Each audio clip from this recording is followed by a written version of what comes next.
we'll be talking about the anisotropy and isotropy. Before starting anisotropy, we should be known that what is isotropy.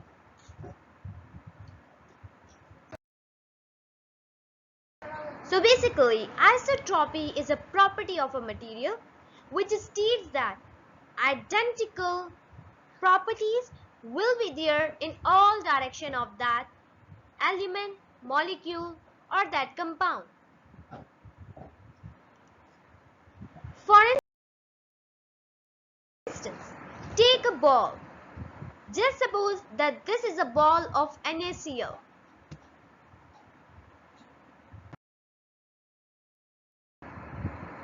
Now, we are placing this ball at the center and we will rotate it. Let's see that there is change in property or not.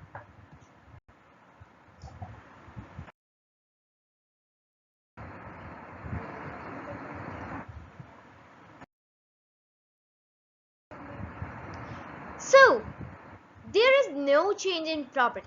It is a still ball, the same leather is being used, the same pattern is being used. So, this is called isotropy.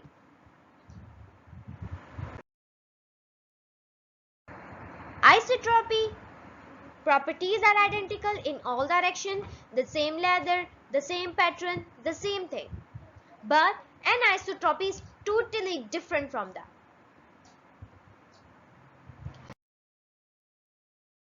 Anisotropy is property of a material in which their material depends on the direction. The property of the material depends on the direction.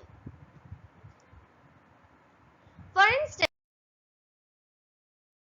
the best example can be our daily routine use thing, that is chair or sofa.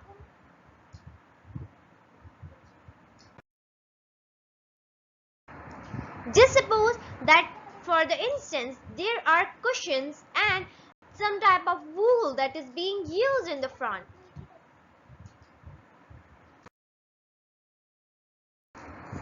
If we rotate it at the 90-degree angle, there is something else that is being used.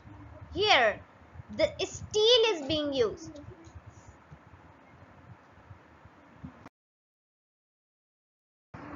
Apart from here, there is a totally different pattern that is being used.